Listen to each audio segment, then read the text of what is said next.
A continuación, pasaremos a los comentarios del licenciado Edgar Pérez Piñán, licenciado en Educación, en especialidad en Ciencias Sociales y Turismo por la Universidad José Faustino Sánchez Carrero.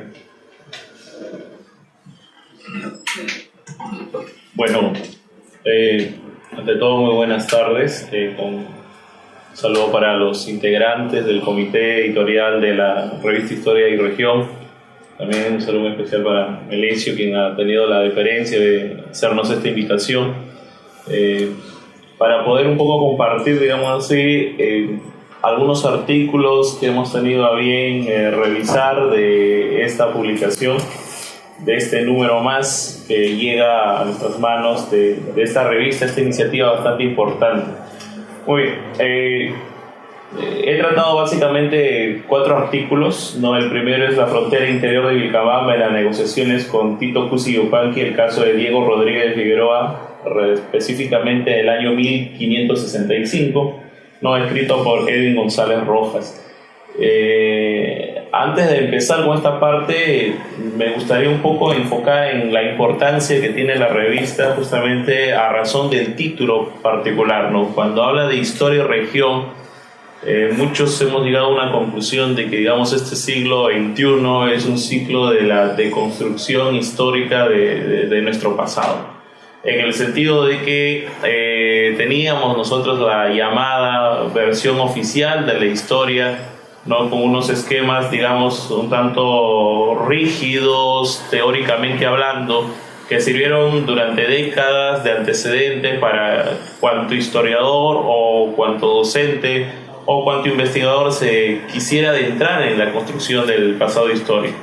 Hoy día vemos nosotros que a la luz del análisis de las historias o historiografías regionales, encontramos nosotros que se rompen estos esquemas generalizantes. Al contrario, permiten en este caso tener una historia, digamos así, o una historiografía mucho más dinámica, centrando importancia definitivamente en los comportamientos, en las conductas, ¿no? En la evolución bastante propia de distintas regiones, provincias, etc.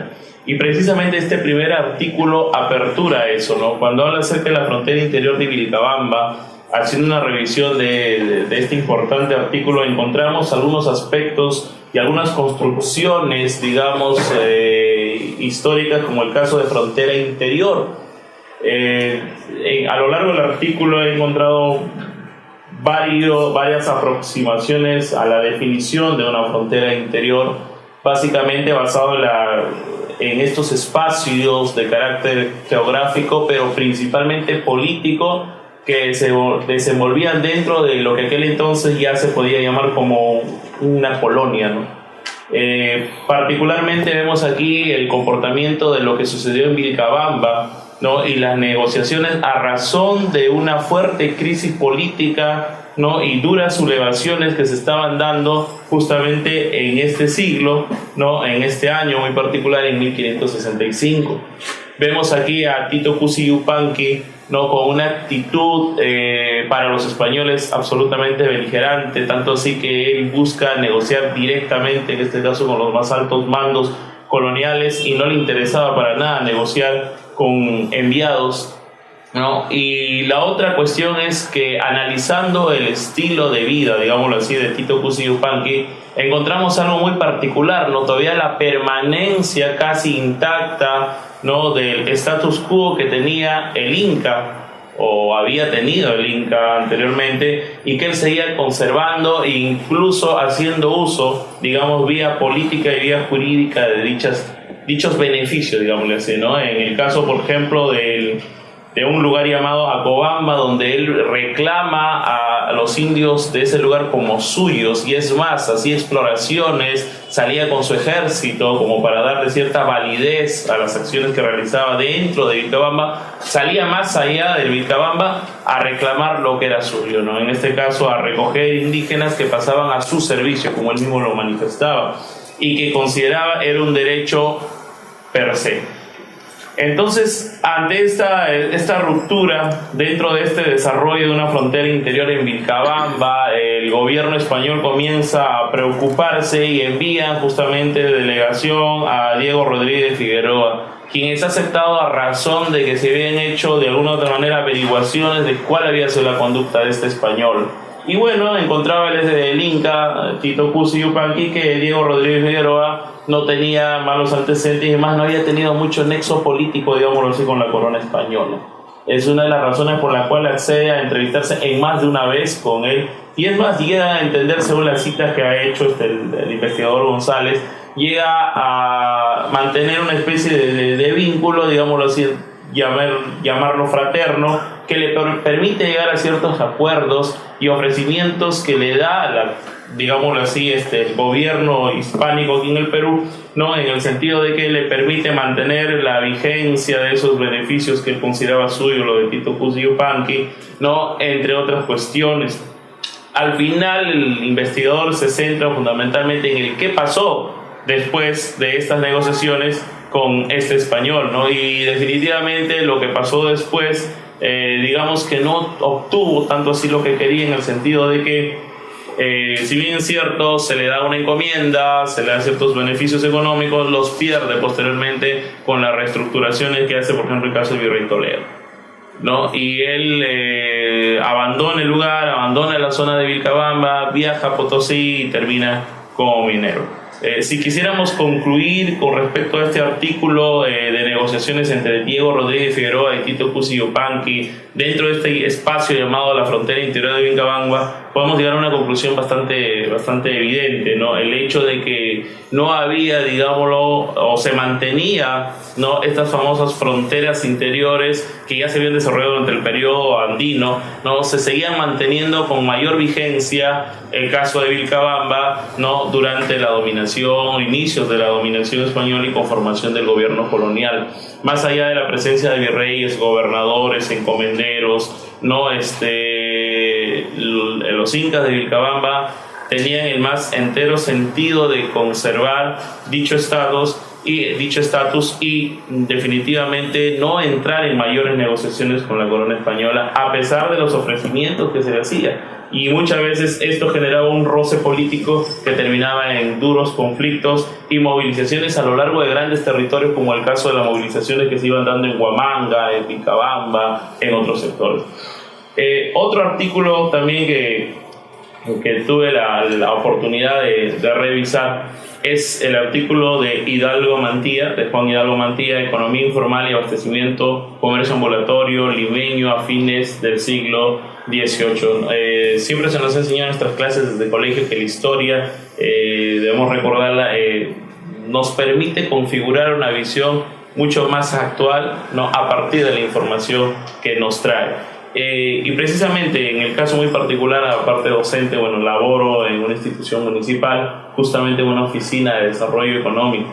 Y cuando leía este artículo veía la problemática del siglo XXI plasmada en el siglo XVIII, ¿no? Es decir, esta problemática permanece intacta y no veo muchos cambios en realidad si quisiéramos centrarnos en los acontecimientos que pasaban en este siglo, principalmente en este siglo XVIII, porque el autor hace una revisión desde el siglo XVI, XVII, XVIII lo divide en dos periodos, las primeras décadas del siglo XVIII y fines del siglo XVIII, donde la problemática del comercio ambulatorio en este caso se agudiza. Un artículo muy interesante en el sentido de que nos permite ver cómo esta situación que, digamos, lo inicia en el siglo XVI, el problema del comercio ambulatorio, mantiene su vigencia hasta el siglo XXI. Un caso particular es que el autor hace una caracterización a partir de las fuentes documentales de los comerciantes ambulantes, ¿no? Y bueno, según los documentos a mano, los divide o los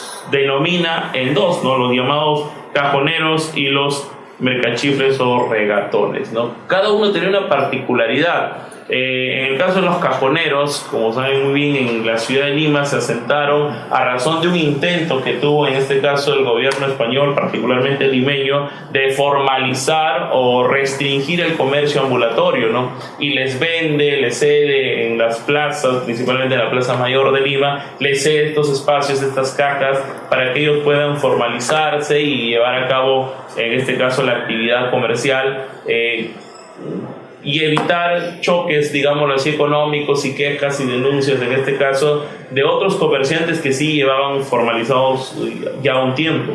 Pero ¿qué pasa, no?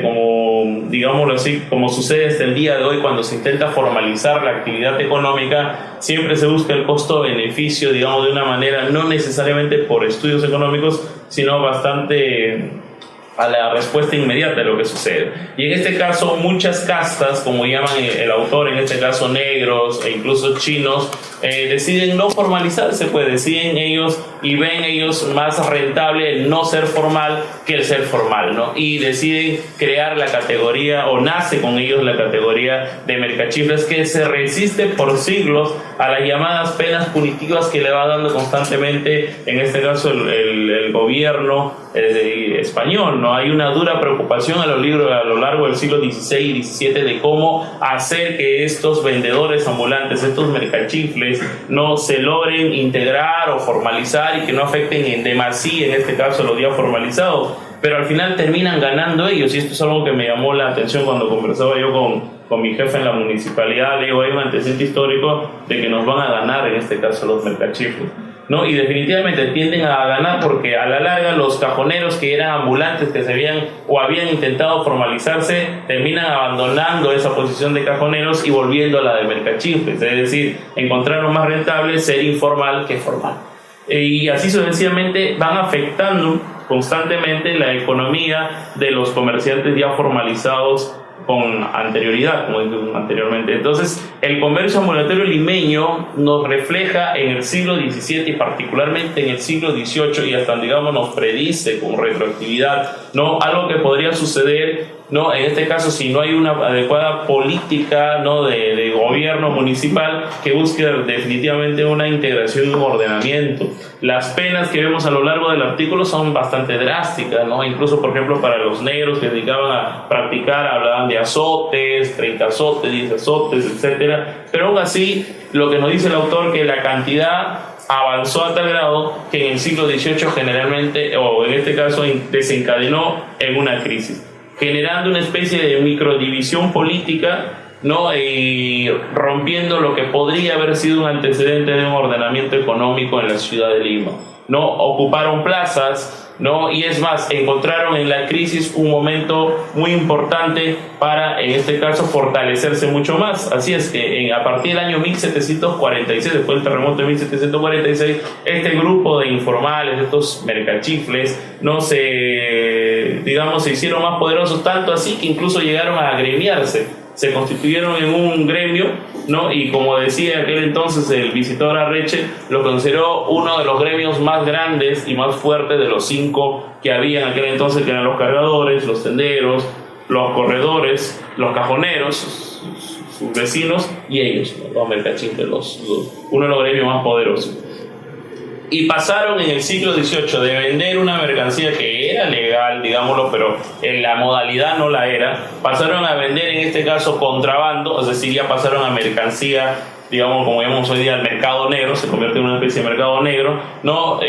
Pasaron a vender contrabando y también de alguna manera generar especies de chantaje a los productores, ¿no? Es decir, a los productores locales, ellos les compraban, ¿no? Por el uso de la fuerza, bajo amenazas, y ellos revendían, en este caso, a los pulperos de aquel entonces. Es decir, se hicieron más poderosos que los formales, cuando en el momento, a partir del siglo XVIII, cuando empiezan a agremiarse. De esta manera se genera un sistema, como dice el autor, un sistema de comercio basado en ambulantes intermediarios. Los mercachifles se convirtieron en intermediarios que hicieron uso, en este caso, de la fuerza, en más de las veces, de la amenaza e incluso de la segregación. Porque si nosotros revisamos en el artículo, encontramos que hay ciertas castas que tienen peso en la marca, digamos así, del desarrollo de los mercachifles, negros, zambos, hasta chinos, ¿no? Sin embargo, no se habla mucho de indios. Todavía aparece el indio, comienza a tener presencia en este negocio, vamos a llamar así, a fines del siglo XVIII, con la denominación de recauderos. Y los recauderos, que eran precisamente indígenas que vendían ocasionalmente, por tema de viaje del campo a la ciudad, vendían ocasionalmente sus productos, principalmente, como dice el autor en este caso, productos basados en temas agrícolas, en cuestiones agrícolas. También se vieron mermados ellos en este caso, por la presión de los gremios de mercachifles que hacían uso, reitero, de la fuerza y que no permitían en este caso el avance de la competencia. Es decir, ellos que eran competencia hoy en día bloqueaban cualquier forma de competencia informal. El autor concluye en algo muy importante que me llamó la atención cuando él habla justamente en su primera conclusión, la dificultad que se ha tenido para construir investigaciones de historia económica, o que ha tenido él en estos últimos tiempos, porque al parecer investigaciones de este tipo se han detenido, ¿no? Y solamente ha tenido fuentes, o en este caso un marco teórico construido a partir de autores que escribieron hasta la década del 90 del siglo pasado. Entonces se convierte este artículo en una iniciativa bastante interesante para profundizar en materia de la construcción de un nuevo marco teórico de la investigación, en este caso de historia económica regional, local, como en este caso es hecho de Lima. Una reseña bastante importante en la revista es una citada escrita por Ramón Joffre, El neoperuano, arqueología, estilo nacional y paisaje urbano en Lima, 1910-1940. Es una publicación que se torna bastante interesante, en el sentido de que nos permite a nosotros investigar, digamos, a partir de ella, la definición de un concepto que parecería bastante simple, pero que a la luz de la tratativa teórica que ha hecho el investigador se convierte en complejo. El uso del término neoperuano, ¿no? El neoperuano aquí lo menciona a razón de la revalorización del patrimonio arquitectónico que se dio hace algunas gestiones municipales atrás en Lima metropolitana, cuando en este caso se realizaron una serie de proyectos culturales buscando revalorizar, restaurar, reconstruir, digámoslo así, conservar el patrimonio arquitectónico del centro de Lima. Entonces aparece a la luz de estas investigaciones este concepto del neoperuano.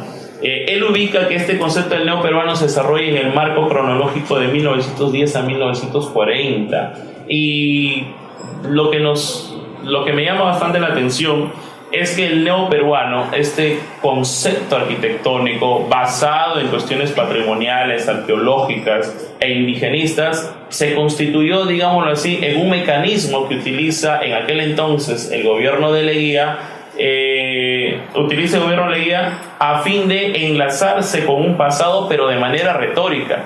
Es decir, utiliza este concepto del neoperuano, ¿no?, para darle la contra, ¿no?, a otros conceptos extranjerizantes. Y eso me parece bastante particular, en el sentido de que si hacemos una historia de la evolución arquitectónica durante el oncenio de Leguía, encontramos que Leguía introduce, ¿no?, una serie o permite la introducción de una serie de elementos arquitectónicos europeos, lo cual, bueno, no viene netamente de Leguía, pero que él utiliza este estilo neoperuano Leguía y toma como fuente el autor particularmente 3 edificaciones: el Museo Nacional de la Cultura Peruana, el Monumento a Manco Cápac, que hoy en día ha sido modificado para muchos críticos, ha sido una aberración peor de la que ya estaba, y la Huaca Inca del Parque de la Reserva, ¿no? Uno en el 24, otro en 1926 y otro en 1929.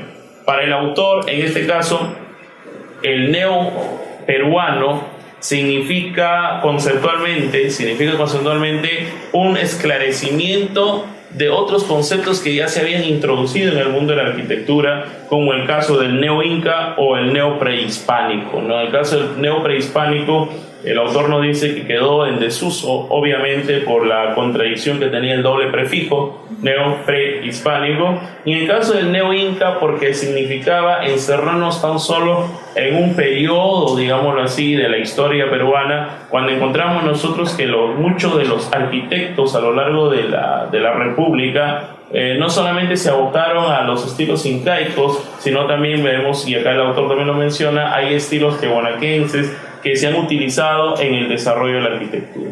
En este caso, insiste el autor que el neoperuano, como un concepto, como un estilo arquitectónico impulsado y promovido por Augusto B. Leguía, ¿no? Implica iniciar toda una serie de análisis y realmente ver si los estilos de ese periodo o muchos de los constructores de ese periodo y las construcciones de ese periodo realmente podrían encajar dentro de este concepto. Finaliza diciendo unas palabras bastante importantes que en este caso hablan acerca de visibilizar la importancia de la valoración y revaloración que tiene la herencia precolombina a través de distintos proyectos arquitectónicos. Este es un artículo que en lo particular por la labor que ejerzo municipal me llamó bastante la atención porque encontramos nosotros a lo largo de toda la región, Lima provincias, distintos estilos arquitectónicos y digámoslo así, hay apenas algunos inicios de investigación histórica, ¿no? De muchos estilos y sobre todo de lo que vendría a ser el patrimonio histórico regional. Realmente, más allá de declaraciones, informes de daños, no tenemos nosotros, digámoslo así, un documento que nos permita a nosotros decirnos que el patrimonio republicano de la región Lima provincia, por ejemplo, o pertenece a cuál otro periodo o estilo, o implica todo este debate, en este caso arquitectónico o histórico. Es un artículo que a mi parecer tendría que tenerse en consideración, sobre todo para hacer estudios de este tipo a partir de las gestiones municipales locales. Muy bien, entonces brevemente he hecho el resumen de algunos artículos y publicaciones que se encuentran en esta revista, en este número 4, que me parecen bastante significativos, no sumando a los que ha tratado también Cristian. Bueno, les agradezco. Muchas gracias. Un aplauso.